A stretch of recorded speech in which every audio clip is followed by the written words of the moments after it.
welcome back to my channel. Today we are going to learn how to do master studies in watercolor. I'm excited to dive into something that has been a huge part of my artistic growth. Master studies in watercolor. I'll be taking a closer look at one of John Sargent's vibrant watercolor painting. I'll guide you through the process step by step from sketching to blocking and color blocking and studying his brush strokes as well as his composition as well.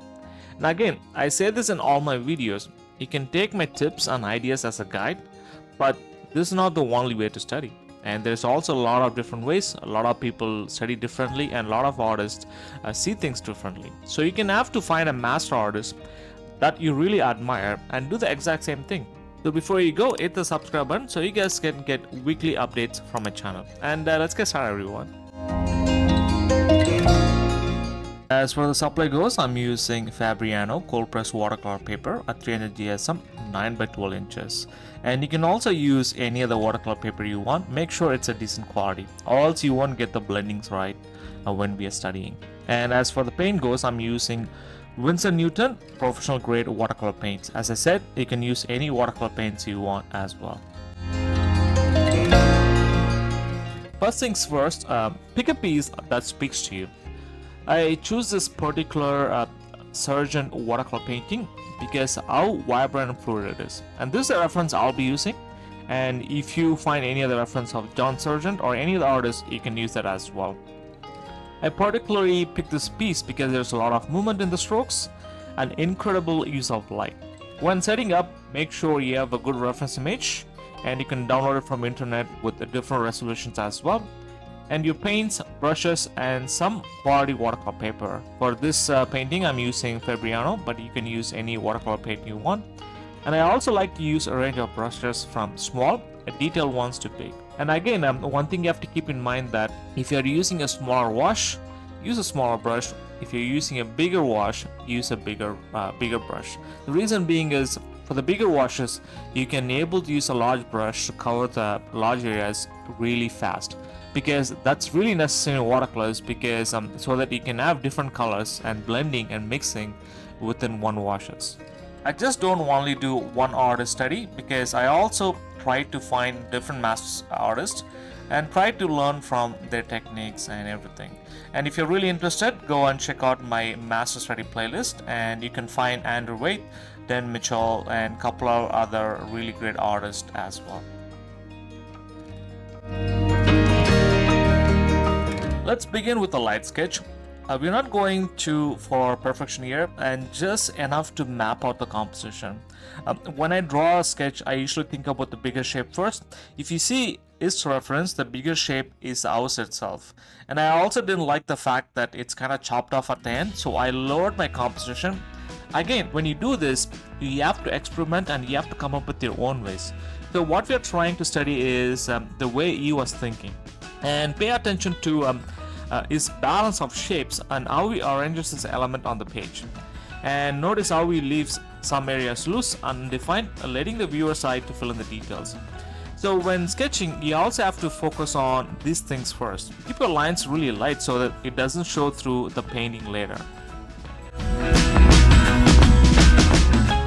Now let's start blocking in colors. Sargent watercolors often have these gorgeous loose washes that blend into one another seamlessly. Begin by laying down light, broad washes to establish the base tones first. Notice how his colors are not overly saturated, but they are layered. We'll start with light and gradually build up. Don't worry about if it looks messy at first. Watercolors are all about layering and letting the paint do its thing. And don't try to force it. And allow these colors to bleed into each other into certain areas, and that's how you get those beautiful organic blends.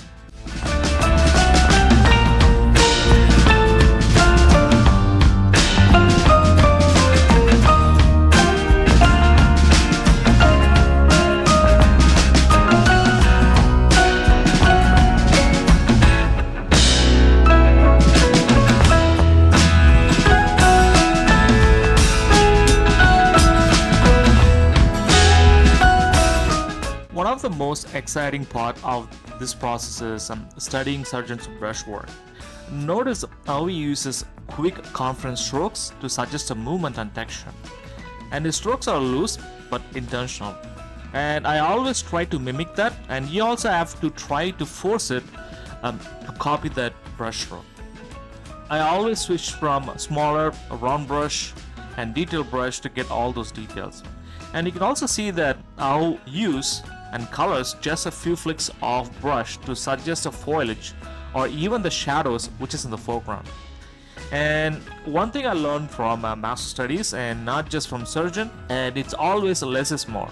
And don't overthink it, and let your hand be free and try to capture the assets rather than every single detail in our reference. And if you can, while doing this brushstroke studying, so what happens is once you learn this master studies, so once you go and do your painting, you might able to apply the same principle of brushwork in your work as well.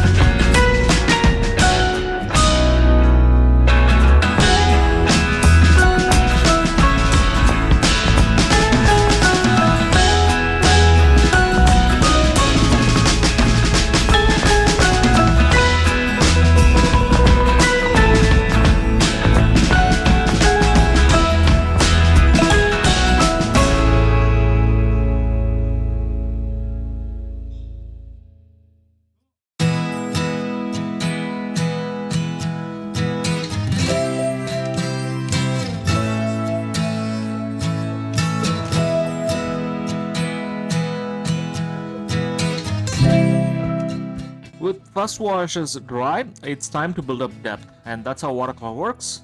This is where we start adding more defined shapes and richer looks. Look at he uses a deeper tones to push certain elements into the background while bringing others forward. For example, he left the white paper as it is for the front part of the house, and whereas he left the darker values for the windows till the end. And this layering adds so much dimension. And remember, watercolors can dry really lighter, so don't be afraid to go a bit darker than you think you need. Another way to emphasize depth in your painting is by adding shadows and having lighter values. If you see his reference, you can see that he had a lot of darker values in the shadows at the bottom as well as at the top, and he also has some darker shadows behind the house as well, so that it frames the house and brings all the way in the foreground.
almost there.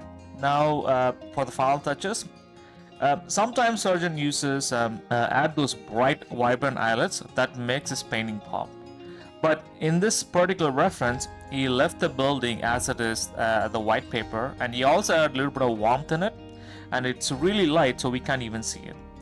And you can also see that to add few light dabs to suggest light bouncing off the surfaces or catching on leaf, and this tiny details are what bring the piece to life.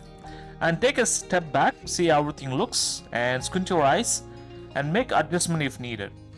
So when you do master studies, there's one thing that helped me a lot is just squinting my eyes and checking my values are aligning, and checking that if some of the hues or the colors look vibrant or it matches its value. And if it doesn't, you can do like glazing or layering to get the exact result, but as soon as you do it, and your painting will start looking three-dimensional.